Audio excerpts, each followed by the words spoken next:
Bonjour à toutes et à tous et bienvenue sur On en parle. Et aujourd'hui on va parler de Resident Evil 7. Resident Evil 7 est un survival horror sorti en 2017 sur PS4, Xbox One et PC. A noter que la version PS4 bénéficie du PlayStation VR pour plus d'immersion. On suit l'histoire d'Ethan, un homme à la recherche de sa femme Mia, disparue depuis 3 ans.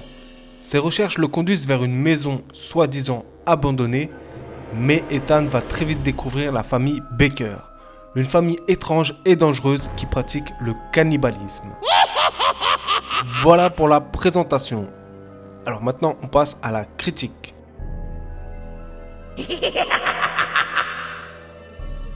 Resident Evil 4 fut un tournant dans la saga Resident Evil. Et bien le 7, c'est pareil. C'est la première fois que l'on a une vue à la première personne dans un Resident Evil. Bien sûr, avant il y a eu les shooters rail, mais je ne les compte pas. Dans ce Resident Evil 7, Capcom a tout changé, que ce soit la vue, l'ambiance et l'histoire. D'ailleurs, j'y reviendrai.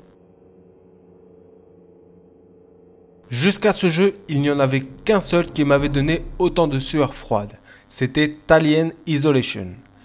Resident Evil 7 est angoissant et stressant. J'imagine même pas en VR que je n'ai pu essayer malheureusement.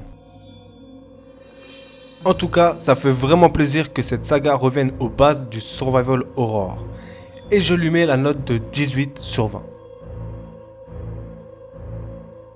Et on va commencer par les qualités du titre. La direction artistique, bien sûr, avec des graphismes au top. Il faut dire que ce moteur graphique Made in Capcom est juste bluffant. Je vais regrouper la vue à la première personne et l'ambiance car l'un et l'autre sont complémentaires. Capcom a eu la bonne idée de mettre cette vue car il fallait du changement et surtout on est vraiment dedans. Bon, parlons de l'ambiance qui est juste dingue avec un sound design à donner la chair de poule, surtout avec un casque. D'ailleurs, il m'est arrivé plusieurs fois de me retourner car j'entendais des bruits chelous de partout. Après un côté action lors des derniers jeux, enfin on revient au vrai et pur survival horror. Les munitions sont très rares, même si on peut les fabriquer soi-même, tout comme la santé qui baisse très vite dès qu'on est touché. D'ailleurs, j'ai trouvé que la façon de se soigner est plus réaliste, comparée aux autres Resident Evil. C'est-à-dire qu'on mélange les herbes avec du fluide chimique et ça crée une sorte d'alcool à 90 degrés.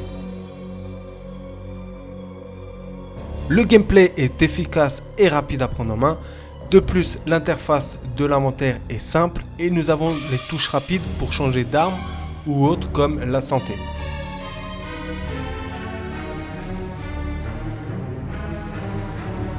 J'ai trouvé les énigmes bien pensées, qui sont ni trop dures ni trop difficiles. A noter que la VF est bonne et c'est à préciser, surtout dans un Resident Evil. Et enfin, il faut préciser qu'il y a 3 DLC dont un gratuit, celui de Chris qui explique un peu l'histoire des Baker et pour que le tout soit un petit peu plus cohérent. Maintenant, passons aux défauts. Je vais être clair, il n'y en a pas beaucoup. Ce sont des détails, enfin sauf un. C'est l'histoire. Bien qu'ils essayent de paraître ça cohérent, je suis désolé mais ça n'a rien d'un Resident Evil. Ça aurait pu s'appeler la famille Barjo, ça aurait été la même. Ce que je veux dire c'est que je pense qu'ils auraient dû créer une autre licence et ça aurait tout aussi bien marché vu la qualité du titre. Bien sûr, il y a le côté survival et c'est dans l'esprit Resident Evil. Mais personnellement, je trouve pas que ça ressemble à un Resident Evil dans son histoire. Ensuite, il y a Ethan qui a des répliques qui ne vont pas avec les scènes qui se passent à l'écran. Et je ne le trouve pas vraiment très attachant.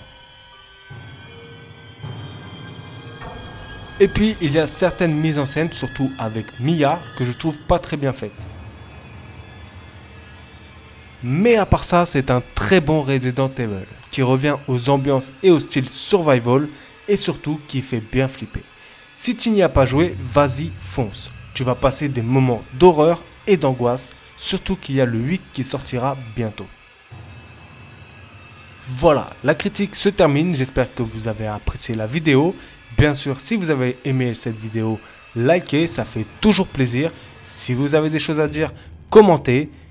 Et si vous n'êtes pas abonné, abonnez-vous, c'est gratuit. Maintenant, moi je vous dis à bientôt pour de nouvelles vidéos. Prenez soin de vous, au revoir.